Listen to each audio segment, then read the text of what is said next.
Feather the Redeemed versus Daretti, Scrap Savant. Yeah, a couple of lands. And yeah, we've got a Signet as well, so I think we can risk a keep on that. We're also on the draw, so hopefully we get into more lands. Let's just go for a tapped shock land. Sacred Foundry, I think it is. I'll pass over to our opponent, Daretti, Scrap Savant, a Planeswalker commander, 4 mana, mono red, with 3 loyalty. Its +2 is discard up to 2 cards and draw that many. -2 is sack an artifact and reanimate an artifact. Then -10 is an emblem. Whenever an artifact dies under your control, you can return it to the battlefield under your control. Let's just go in for Boros Signet here and hope that our opponent doesn't have artifact destruction in hand. And we'd like to get into another land next turn because God's Willing can give feather protection from white. Another white land would be good. Feather the Redeemed is 3 mana for a 3/4 Flying Angel. Whenever you cast an instant or sorcery that targets a creature you control, you get it back into your hand at the beginning of the next end step. Well, Reliquary Tower will work because we can still put that into the Signet. So that's actually a really good draw for us. What did our opponent get down? They got down Sculpting Steel, copying the Boros Signet. And a Terrain Generator. For 2 mana and tap, they can put a basic land from their hand onto the battlefield. And clearly they have a basic in hand, so they're just going for ramp currently. Haven't seen too many artifacts from the Daretti deck yet. Not going to go for the Scry here because I don't know if they have some kind of instant speed.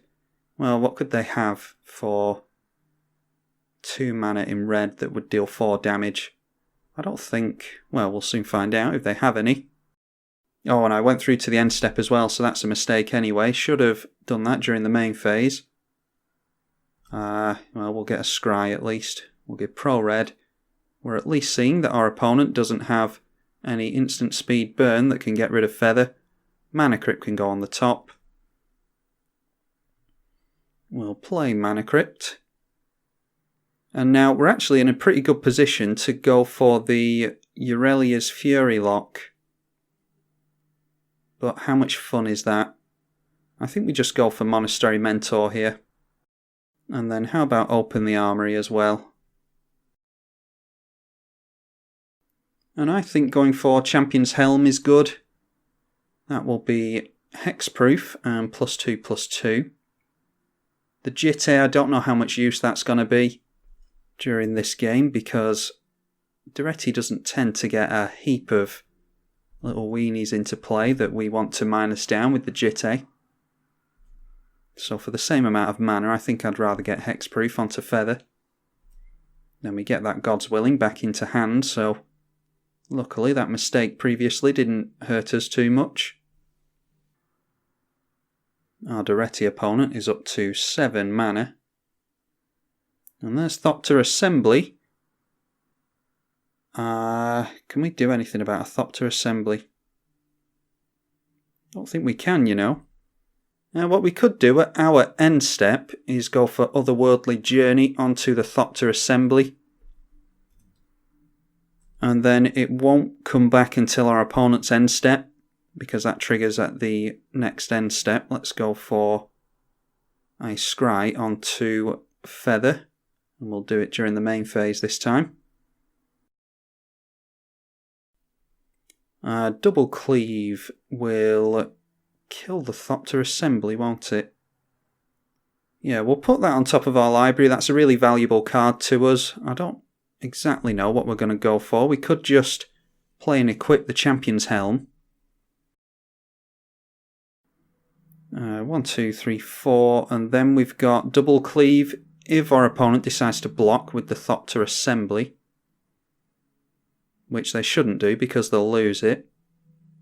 And then we'd still have 2 mana to hold up at the end of our turn for the Otherworldly Journey trick. Yeah, I think that's what we can go for here.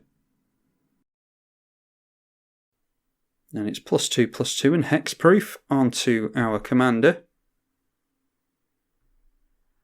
And let's swing in with everything except the Monastery Mentor.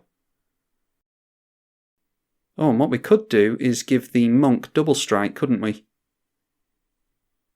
Yeah, I've only just thought of that now. We'll still get the double cleave back into our hand. And because of the prowess, they'll get +1/+1, which will make the monks 3/3s. And a 3/3 with double strike takes down a 5/5. Yeah, so that's better than the otherworldly journey trick, I think. Now, we are open somewhat here because we don't have any mana held up, but we at least have hexproof on Feather. And we're still getting commander damage through. Whipfire is 2 damage to each non-artifact creature, so that will deal with everything apart from Feather. And that's where God's Willing would have come in handy. We could have given the Monastery Mentor protection from red. But I think our last play was good. Okay, now they can get artifacts back with this. They have to pay 1 tap and sack a creature to return an artifact from graveyard to hand. And they can't put any flying blockers in the way with that because it's just goat tokens that this thing produces. Alright, another mana is good. Let's go in for a shelter. Just to draw a card.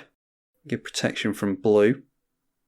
Okay, Psychotic Fury is double strike with card draw attached to it.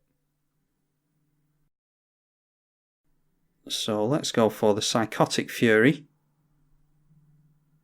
And we'll draw another card. Alright, and an Eerie Interlude isn't going to be of use to us this turn, but we've got Otherworldly Journey if our opponent decides to wipe the board. Let's just ditch that floating mana and go in for 10 points of commander damage. They have to get rid of Feather if they don't want to lose to 21 points of commander damage next turn. Holding on to the God's Willing and the Otherworldly Journey, it's likely that any board wipes will come from red damage, so God's Willing with protection from red will help there. Creating a goat token. And our opponent may well be going for the Thopter Assembly again here. Down comes Daretti, scrap Savant. We're not going to be distracted by him, he's come down far too late. Okay, Daretti, scrap Savant, followed by Etched Champion.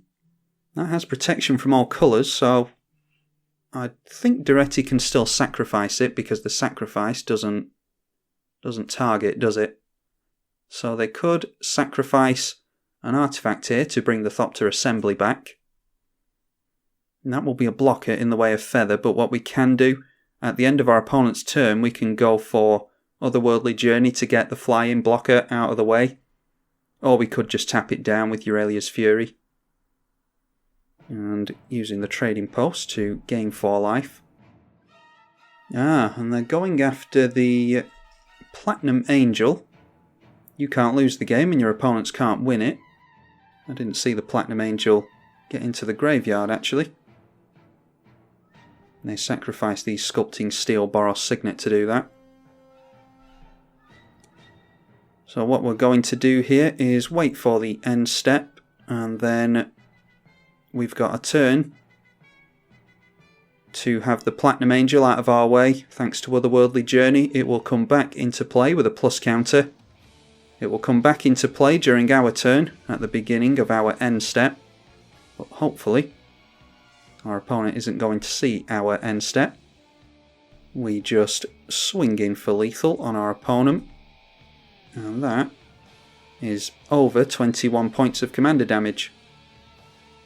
And there we are, another Feather the Redeemed game, this time against Daretti, scrap Savant. Play this commander on the channel if you're interested. Anyway, hope you enjoyed it. I'm tribalkai on the EDH channel. Thank you for watching.